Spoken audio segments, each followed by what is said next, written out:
Howdy folks, and welcome to the Armoured Warfare Early Access Test number 3, running from the 1st to the 14th of July. And of course it happened just as my modem got knocked out by a lightning strike earlier on in the week, and I swear they all do this on purpose.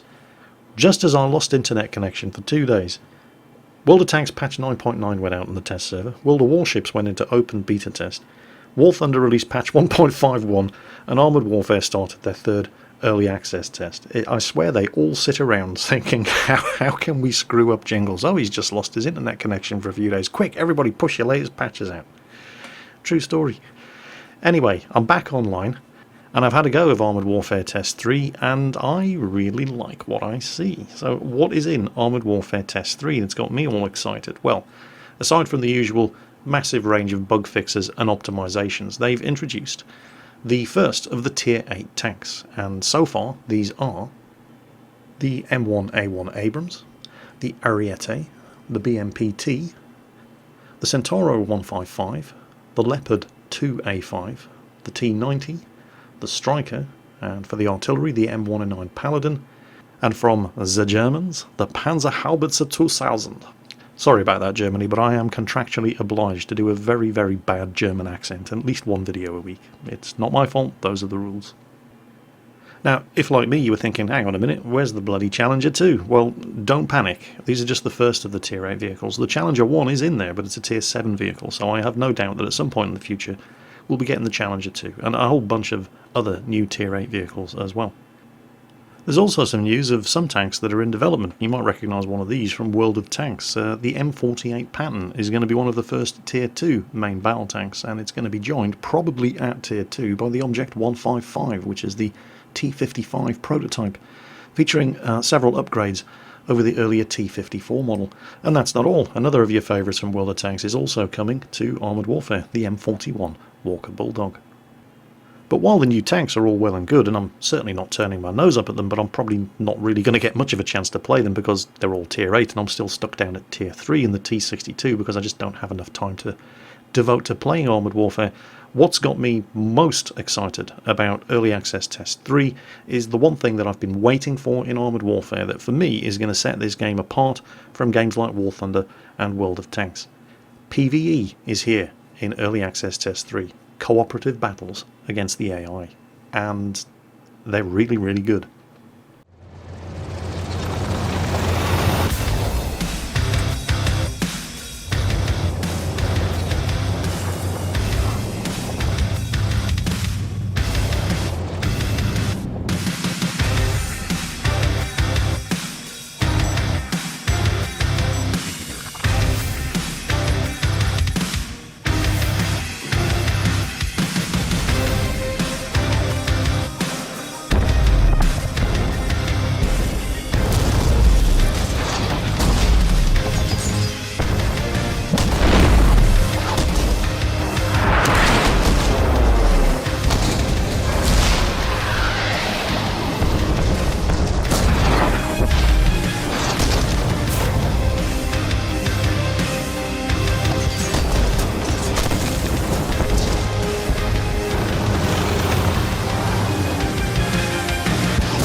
Yeah, I needed to have a go at that.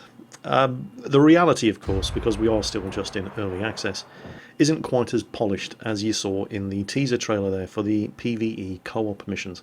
The interface, the mission selection screen, the global map, none of that's there yet. You just queue for a PvE mission in exactly the same way that you queued for the PvP combat. But when you actually get into the mission, things are very, very different, and they're a lot of fun. By the time I got the game patched and was actually able to join a server, the EU server had shut down, so I jumped onto the North American server, where of course I only have Tier 1 vehicles, selected my PT76, 100% stock by the way. I have no upgrades researched on any of these vehicles, as you can see there. And I thought I'd ease myself in gently, and I selected an easy difficulty PvE mission. Didn't take too long for the server browser to connect me with 4 like-minded individuals who also wanted to have a go on easy settings. So remember, what you're seeing here is the very, very first time. I literally had no idea what to expect. The very first time I played a PvE mission. It's also the first time I've been playing Armored Warfare since Early Access Test 2. Our objective is to capture a bridge, and almost immediately we run into one of the enemy forward scouts, and he's lit me up for somebody who's aiming a missile at me and it just missed. Come on, kill this guy for me, please, thank you. I don't like being spotted. Not when I'm in a tier 1 vehicle in a tier 2 match. Yeah, as you can see by the team spread up at the top, I'm in a PT-76, and there are other guys in the team who are in tier 2 vehicles. We know that there was definitely somebody up there, fired a missile at me, it just missed. I've been spotted again. There he is, it's an M113. Put one shot into him, attempted to take some cover behind that bus stop up ahead. I think it stopped one shot and that's about it. But the M113 is taken care of. He, of course, spotting me for whoever is behind him. I'm right at the front of the team here. You'll notice, by the way, that as well as the primary objective, which is to capture the bridge at the other end of the map, this mission has also handed us a secondary objective: destroy some black market shipments. Now, the position and location of those black market shipments is indicated by the blue circles on the map, although I wouldn't know what a black market shipment looked like if I did drive up to it. But pretty soon one of the guys on the team is going to break off and try to head over to secure some of those bonus objectives. Now, we've come to the first bridge, and initially I thought this was the bridge we were supposed to be capturing, and you've really got to force your way through this roadblock of vehicles that the enemy AI have planted at this end of the bridge. But I'm in a tank, you know, it's not a problem. I got a little confused here, thinking, is this the bridge? No, Jingles, look at your map. Oh right, it's over there, fine. Where's the rest of the team? Okay, here they are. Yeah, there they are, driving into me, no problem. Scorpion goes rushing off ahead, and he runs into a little bit of trouble almost straight away. I don't like the PT-76, it's not a bad little vehicle, but the gun depression is diabolically bad. Scorpion's not having too many problems with that guy, however. He's using his manoeuvrability to keep himself safe, and he's probably going to get the kill. Yeah, he got the kill, no problem. Top tip, you can't drive through flatbed truck trailers. Sorry, not going to happen. T-62 over there. Main battle tank, tier 3. So, interestingly, obviously the game, even at this early stage, it's scaling the level of the AI opponents to the level of the people who are playing. So you could be playing this oh crap, damn, that was close. Yeah, let's get myself into some concealment. I don't want to get shot at by missiles again. This is not necessarily a tier 1 and 2 map. You could queue up a tier 8 vehicle and end up on this map, and it would give you tier 7 and 8 opponents, for example. I make a real... oh, and there, I just got shot, and I'm looking, I'm thinking, oh, did that come from over there? No, Jingles, he's behind you. Look at your map. I hadn't actually noticed, it wasn't until I was playing on medium difficulty settings that I actually discovered what was happening here. Did you see that guy pop up right behind me? I still haven't seen him. He ends up getting killed by somebody else. The way things seem to work, at least at the moment, is that not all of these enemy tanks are actually present on the map when you spawn in and start playing the mission. There's an initial deployment of enemy tanks, the scouts, the light vehicles, and so on and so on, at least in this Scorpio mission. And then as certain events get triggered when your team crosses the first bridge, when your team make it into the cap circle, that then triggers, for example, a counterattack, and you can see there's a whole bunch of angry tanks heading towards us, and I really can't afford to take another hit. But the game actually has predefined spawn locations for these tanks, at least as far as I can work out. And later on you'll actually see an enemy tank spawning right in front of me as I'm casually driving along in my T-62, just minding my own business. And you know what gamers are like, right? It's not going to take long before people figure out where the spawn locations are, and pretty soon the tactics for dealing with these PvE co-op missions, oh, and we've won, we've capped the bridge. It's not going to be as much, okay, we need you to go ahead and scout, we need you to advance and provide covering fire, and it's going to be, right, who's going to go and camp the spawn? So, because that's what gamers do, isn't it? You know, they figure out how the game works, and then they figure out ways to beat it. So, and I'm just guessing, of course, I don't know that Obsidian don't have dynamic spawn locations for second and third waves of enemy tanks, but it doesn't look like they have at the moment, and that might be something worth looking into, Obsidian, you know, just in case you're watching this video. Anyway, this was my first big surprise. It's not just one PvE mission, there's a whole bunch of PvE missions linked together. It's almost like playing a mini dynamic campaign, for example. And I have no doubt that that's the sort of thing that Obsidian are going to be looking into developing even further, but at the moment, when you queue for a PvE mission, you end up in a co-op battle that lasts 3 missions long on 3 separate maps, with different objectives. Or at least that's the way things stand at the moment. Obviously the scope for mixing and matching things up is absolutely huge. At the moment your vehicles are fully repaired and replenished between battles, but imagine if they weren't. You could have a hard campaign co-op mission where you have to keep your vehicle intact through the course of 3 or even 4 missions, where you don't get to repair between battles and your ammunition is limited. Just so many options that they can do to make these things more interesting. My second big surprise was, hang on a minute, I don't recognise this map. The previous mission, the Scorpio mission that you just saw me complete on the ice map, that was pretty much just a section of the existing Cold Strike PvP map that you've seen in multiple Armoured Warfare videos. But this is a completely new map. Obviously it shares certain similarities with other desert maps that are already in the game for the PvP, but it's a completely new map, specifically designed for the PvE co-op battles. The objective in this mission is to retake an oil refinery, and there's a secondary objective where we have to knock out a bunch of supply vehicles. Once again, I wouldn't even know what the supply vehicles look like if I drove right up to one of them. And I'm more interested in killing enemy tanks, because that's fun. Oh, T-62 up ahead. I can maybe... he was there. I'll pop a shot out anyway. Didn't see an explosion, so that suggests that I did hit him. I'll try to take some cover behind these rocks, but no, he looks like he's been taken out. Enemy tanks on the ridge up there. The team are heading for the secondary objectives, the supply trucks. Positions indicated on the map. There's that T-62 again. He's more interested in the teammate. It's giving me some great shots at him. Cannot penetrate one of these things from the front, by the way, but sides and rear, absolutely no problem whatsoever. There were other enemy tanks up on that ridge line. A couple of the guys are actually heading into the oil refinery. A couple of the guys going for the secondary objectives. I did definitely see some enemy tanks on that ridge up there. So I'm going to see what I can do. I'm going to try and sneak around behind them. I do find them, and it doesn't all go my own way, because one of them is an M60. There he is. Oh, I can see the machine gun turret on the top of the cupola there. Hit it and does not penetrate. And I very foolishly drive forward, and he has his gun aimed, and he does hit me. I think it overmatched and went clean through because it didn't do an awful lot of damage, but I put one shot into him and I think, no, I've had enough of this. I'm not going face first into an M60, not with these frontal armour pointing towards me, so I back up. Have a look, see if there's anything I can shoot at back here. There is. Yep, scored a hit. Now, about that M60. Actually, I think he's still there. Nope, he's gone. Okay. Ah, here comes some team assistance. And that's what it's all about, teamwork. So the faster vehicles are going around these guys. There's 3 of them up there now. You can see those 20 and 25mm ore cannons working these guys over. And now with the M60 turned around, I can start doing some damage. That's more like it. Nice work, team. Good job. And another hit. Fantastic. One. I'm pretty sure there was another one around here. Let's go and have a look. I wasn't paying any attention to the time limit, of course. I just wanted to blow up tanks. I was having fun. And there he is. Oh, his gun's pointing this way. Ah, damn it, he hit me. And again, I'm pretty sure he overmatched. He should be doing a lot more damage than that. Penetration and overmatch mechanics, obviously, here in Armoured Warfare. If you're firing ammunition that has far too much penetration for the target that you're shooting at, you'll hit, you'll penetrate, you'll do some damage, but you won't do the full damage of your shot because it just goes clean through and out the other side without actually exploding inside the tank.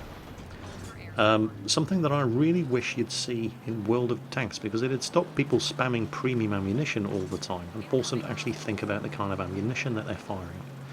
So I'm all for the penetration and overmatch mechanics here in Armoured Warfare. I think it makes you think about the kind of ammunition that you're firing from your gun in a way that you just really don't see, to a great extent, in World of Tanks.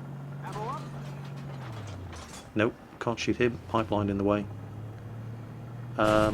We appear to have completed our secondary objectives. I suppose we'd better go and take this oil refinery now. And you can see a counterattack has spawned. And that LAV down there is just running rings around these MBTs, which of course is making it easy for me to steal some kills, because it's all about the kill stealing. Can I get another one? Oh no, I didn't kill him. He had far too much health, but I should be able to get another shot into him. He's taking all kinds of fire. Bingo, got him. This is a lot of fun. It really, really is a lot of fun. A lot more fun than I was expecting. And of course, you don't really have this anywhere else. There's no PvE content at all in World of Tanks. War Thunder has some PvE content, but it's all single player only. Well, that's not strictly true. You can play the dynamic campaigns with other players, but they're just... I don't know, in War Thunder it feels as if that here's something else that we're sticking into the game just to, you know, add more features. This really feels like a good solid part of the game. It's immense fun, and I really couldn't get enough of it. So that is, well, it's the first 2 of the 3 PvE easy mode missions that I did in Armoured Warfare, and it is a lot of fun, but it's a bit too easy when you're playing on easy difficulty settings. So I had a go on medium difficulty when I got back to the EU server and queued up my T62. You'll note that your progress between the various different early access tests is not being wiped, so I did still have my T62 on the EU server. The only reason I didn't have anything other than tier 1 vehicles on the North American server was because in early access test 2 I didn't play on the North American server. So fully upgraded T62. I just need to play about a bazillion more battles in it to unlock access. Okay, I really didn't have a very good start to this game. I was driving into absolutely everything. The thing that I really like about the fact that Armoured Warfare actually offers this PvE co-op battle content over and above the standard PvP random battles like World of Tanks, aside from the fact that it's fun to play, which is, you know, a good enough reason for me, but it's also to do with progression. You see, back in Early Access Test 2, when I unlocked the T62, I thought, finally, I've got myself a main battle tank now. I can just get in there and start owning face, you know, as long as I'm not driving into solid objects that the tank can't actually break through. I really didn't have a very good start to this match, but trust me, it all comes good towards the end. Unfortunately, as soon as I unlocked the T62 and I jumped into the PvP battle queues, which was all that was available in Early Access Test 2, I constantly found myself going up against tanks that were 2 or sometimes even 3 tiers higher than me. And in order to unlock the T64, which comes after the T62, as well as researching all of the modules on the T62, which I did relatively quickly, you also have to earn a huge amount of experience on the T62. And it's difficult to do that when you're constantly being put into PvP queues against tanks that are 2 and sometimes even 3 tiers higher than you. Here in the co-op battles, it's not that difficult because we're never seeing tanks that are more than 1 tier higher than the highest tier vehicle on our team. Plus, you also have to take into consideration the fact that the AI just doesn't play as well as a player, or in some cases doesn't play as badly as a player. And it's not so much, I mean, I've no doubt that the AI is still in its infancy, and this is the earliest version of the AI that they're willing to show off to the public, and it does a reasonable job. And it does a distinctly better job on medium difficulty setting, which is what I'm playing here, than it does on easy. But it's not just about the AI of the enemy vehicles. Our team are pretty much sticking together, just the 5 of us. We're obviously horrendously outnumbered, but we're sticking together as a team, and we're maximising our firepower. And it doesn't matter how good the AI of the enemy tanks is, because of their spawning locations, we're never fighting more than 2 or 3 enemy tanks at once, and we're able to concentrate our firepower on them. So the kind of infuriating things that happen all the time when you're playing one of these kind of games in PvP mode is incredibly rare, and I've never yet seen happen in PvE mode. And I'm talking about lemming trains, you know, things like that, where 2/3 of your team all head together around one flank. They run into 2 enemy tanks, crap their pants, and immediately start camping hard. Meanwhile, the 3 of you who have bothered to defend the other flank find yourself facing 11 enemy main battle tanks, and you just get steamrolled. Happens all the time when you're playing in PvP mode. And I've never seen anything like that happen when you're playing in PvE, because everybody sticks together, because there's only 5 of you, and you're able to maximise your firepower against the limited spawn locations of the enemy tanks. And your teammates stick together with you because your objectives are clearly delineated on the map. There's absolutely no point in heading up around the flank to see if you can surprise the enemy artillery because your objectives aren't in that direction, so everybody naturally sticks together and works as a team. And so what all of that means is that you are able to consistently, game after game after game, do better and get better results and earn more experience when you're playing in PvE co-op than you can consistently do when you're playing in PvP. I mean, sure, we've all had those spectacular games in PvP. I've shown you some of them in my other Armoured Warfare videos. I had one game where I was in the Scorpion. I managed to get 7 kills after joining a battle when we were already down by 5 tanks, going alone against 4 enemies and killing them all. But that's the exception rather than the rule.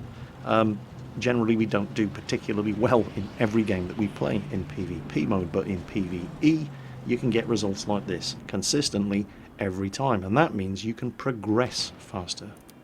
Because unlike in PvP, the rate of progression, you know, the amount of success that you have in a battle, which dictates the amount of experience you earn and therefore dictates how quickly you progress through the various different tanks available from the various different weapon dealers, is not reliant on your team consistently being able to tell the difference between their arse and their elbow, something that you cannot guarantee when you're playing one of these games in PvP mode.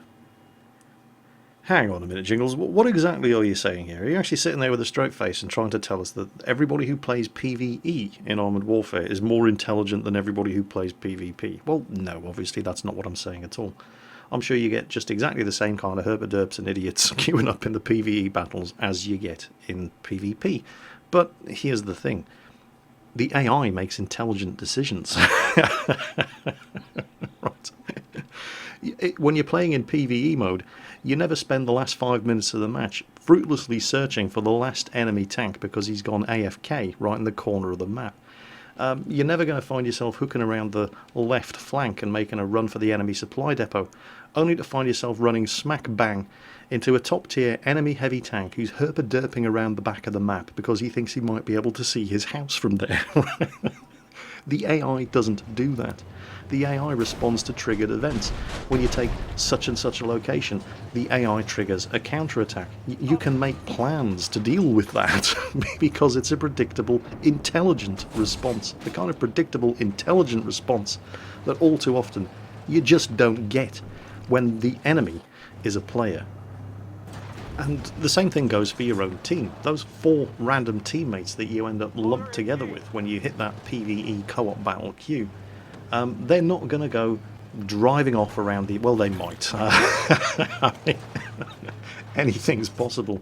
But they're probably not going to go driving off in completely the wrong direction because their objectives are right there on the map for everybody to see. So you can pretty much guarantee that they're going to stick together with the rest of the team, and you're going to be able to use even the most limited amounts of teamwork. And as you all know, teamwork wins battles. This is why you can't have a platoon of more than 3 people in a game of World of Tanks, because 3 people actually working together, it's a powerful force multiplier. And when you're playing in PvE, the game is telling you, go this way, take this point, kill X number of these. The target is that way, head in that direction. So even the most brain dead teammate has got no excuse for being in the wrong place. And most of the time when people end up in the most idiotic locations when they're playing one of these games in PvP, it's because they really don't know where they're supposed to be going or what they're supposed to be doing. And when you're playing in PvP co-op, the game is telling you where you're supposed to be going and what you're supposed to be doing. Most of the time people aren't trying to screw you over, they just don't know what to do, and PvE removes that problem, and it just makes for a much more satisfying experience. Or, well, a more consistently satisfying experience. You can guarantee that you're probably going to get a consistently decent result every time you play, and the only real difference is the difficulty setting on which you're playing. Now, I would like to have played on hard difficulty setting, but nobody else was brave enough to join me in the queue, so medium was as tough as I got. And you may be sitting there thinking to yourself, well, yeah, okay, fair enough, but remember that game that you played in the Scorpion where you joined a couple of minutes into the battle, 5 of your team were already dead, and you ended up going solo against 4 enemy tanks and killing them and finishing the match with 7 kills.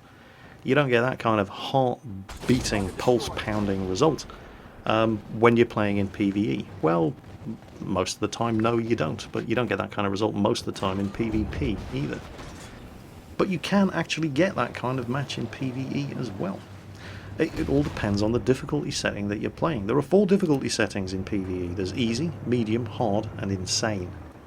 Wait until you see the nail biter that we had on this map when we upped the difficulty to medium. Personally, I can't wait to have a go on hard. It's going to be tougher. I mean, medium can be a bit of a challenge. Medium's a lot more fun, by the way. Easy difficulty setting is, well, it's easy. It's not really much of a challenge, but try playing on medium, and I think medium is where it's at. Skip easy altogether. The rewards are okay, but the challenge is just not there. Medium, different kettle of fish. Have a look at the nail biter of a game that we had on this very map when we played it in the same tanks, but on medium difficulty setting. So this is medium difficulty setting, same tank, T62. This was actually the second in the 3 battle chain of missions that we played. First enemy contact right up front. Waiting for this M60 to clear so I can put a shot into him. Come on out the way. Oh, I'm waiting for this T62 to clear so I can put a shot into him. Bingo, there you go, got the kill. Second enemy tank up ahead. I'm loading high explosive because initially you tend to run into the scouts and light vehicles. M60 up ahead, putting some shots into this guy. Here we go. Lovely. Second kill. I'm doing quite well. Not bad at all. Load the high explosive anti-tank because we're probably going to start running into main battle tanks now.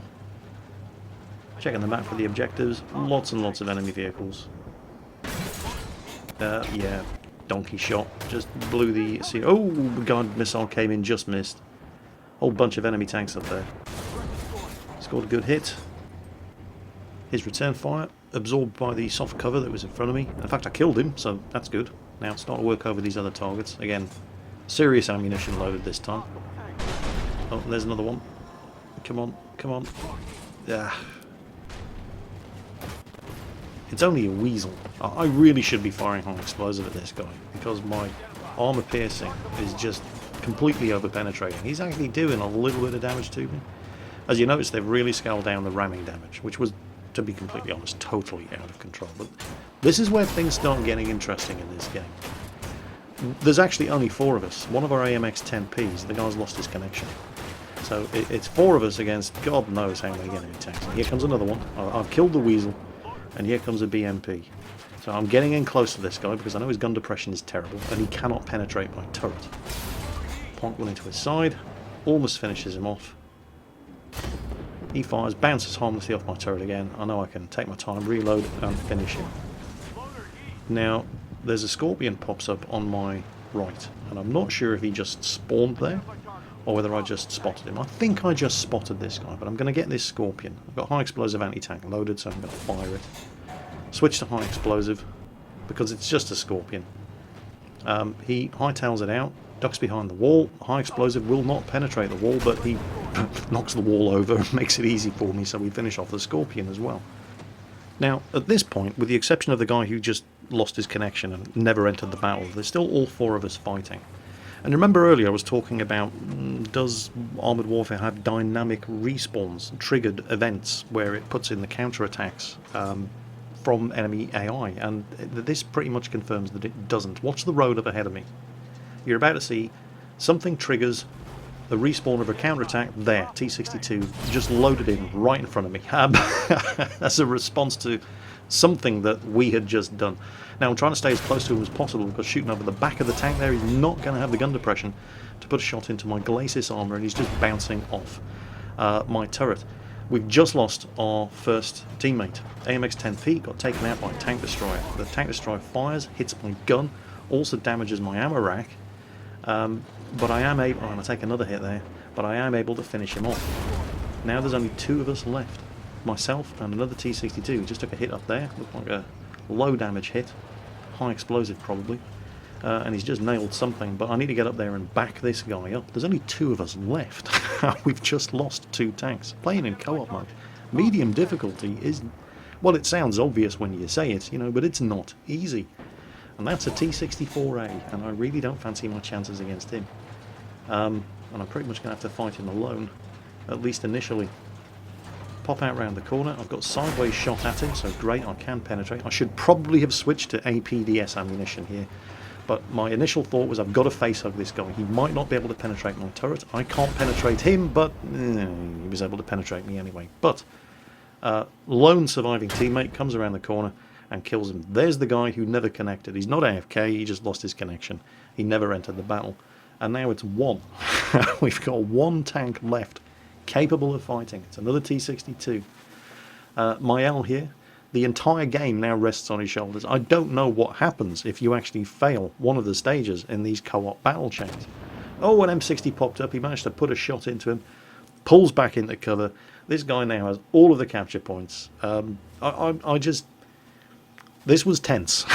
I've never failed a co-op battle before. I've no idea what's going to happen if you fail. Does it just stop you right there? Or does it put you into the next battle in the chain? Haven't got a clue. Come on, Mael. Don't let us down. Kill that M60. Come on, my son. You can do it. This was actually really, really tense. And he does it. He kills the M60 and basically wins the game for us. So myself and Mael had a great game in this one. I ended up with 8 kills. He ended up with 9. And it was a really, really tense result. So you can get that kind of, oh shit, it's all going horribly, horribly wrong moment in co-op as well. You just have to up the difficulty setting a bit. And I definitely recommend playing on medium difficulty because it's so much more exciting than just curb stomping the AI the way that you do in easy. Finally, one other new thing that I saw while playing co-op battles that I'd never seen in Armoured Warfare before. Nighttime battles. This was a lot of fun.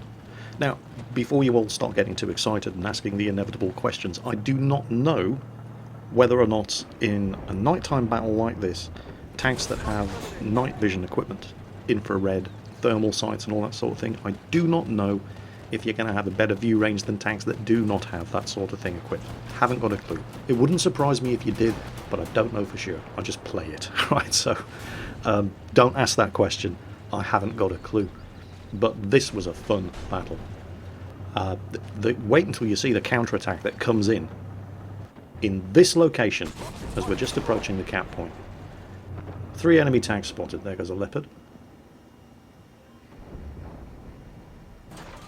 Lovely side shot. Back up. Take some return fire. There's 3 of us up here. And the other 2 guys are up ahead. That Leopard's definitely got my attention. Teammate takes him out. Look at this lot. Look at all those tanks. The guy over there on my left, he's got the right idea actually. He is managed to get himself holed down behind some concrete road obstacles you can see there. So he's in a fantastic position. I'm trying to use the terrain. And it is working. A lot of these guys cannot shoot my lower glacis because I am in a slightly lower patch of ground here. I was shooting at the APC behind that guy, but no, T62, he needs to die. I've got the APDS loaded. Because look at the tanks. This was just so much fun. There must have been 9 or 10 of the buggers came in this concerted counterattack, all piling through, and we just caught them in a crossfire. I mean, we're on low health, but what a fight this was. Absolutely fantastic stuff. We're just racking up the kills here. I'm amazed we didn't lose anybody. There must have been 9 or 10 tanks piled through the centre of the map here in an attempt to retake this position that we just started capping. It was absolutely... oh, it was just so much fun. Anyway, I'm going to have to stop here because this video is approaching 35 minutes in length and I need to get onto the World of Tanks patch 9.9 test server, and then I need to actually install War Thunder patch 1.51 and see what's new there as well. I have managed to get my World of Warships open beta test video up. I swear the game developers do this on purpose. They know that my internet's down, so they all release their major updates at exactly the same time when I'm offline, and then just piss themselves laughing watching me scrabble to catch up when I finally get online. But I've been having, and I'm using this word a lot in Armoured Warfare's co-op mode, fun, because I want to play more of this. I haven't felt this way about a game since I started playing World of Warships, and Armoured Warfare's PvE co-op mode has recaptured that feeling for me. It is just so much fun to play. And, well, It's not as infuriating to play as it is when you're playing random battles in PvP mode. And, well, sold. That's all I can say. Sold. And don't forget, this is the first pass of the PvE content. This is the earliest build that they feel confident enough to actually share with the public. So, well, that means it's going to get better than this. And it's already great. So, yeah. I'm expecting great things from Obsidian as far as the PvE content is concerned, because if there's one thing that Obsidian are famous for, it's good story and good PvE content. And when you've got a company with a pedigree like that developing the PvE side of Armoured Warfare, you can't help but expect great things. So I suppose I better spread some of the love around. Obsidian have given me 200 early access codes, so you can have a go, if you're not already playing, at what I've been having fun doing the last couple of days. So I'm going to be giving away 40 of these codes every day to ensure that I get them all given away while the early access test is still up and running. And for details on how you can get your hands, or have a chance of getting your hands on the first batch of 40 codes, check out the video description. I'm basically running a giveaway. It's the same thing that I do with the giveaways that I do on Facebook. Check the link in the video description, enter your name and email address at the website in the link, and every day I'll be giving 40 of these codes away. So be sure to check your email, and make sure you check the email that you submitted when you click the link in the video description. For the future giveaways, which I'll be doing every day until I get these 200 codes given away, check out my Facebook page. Link, once again, in the video description. I'll be doing a giveaway every day until these codes are gone. That's it for now, folks. Take care, and I'll catch you next time.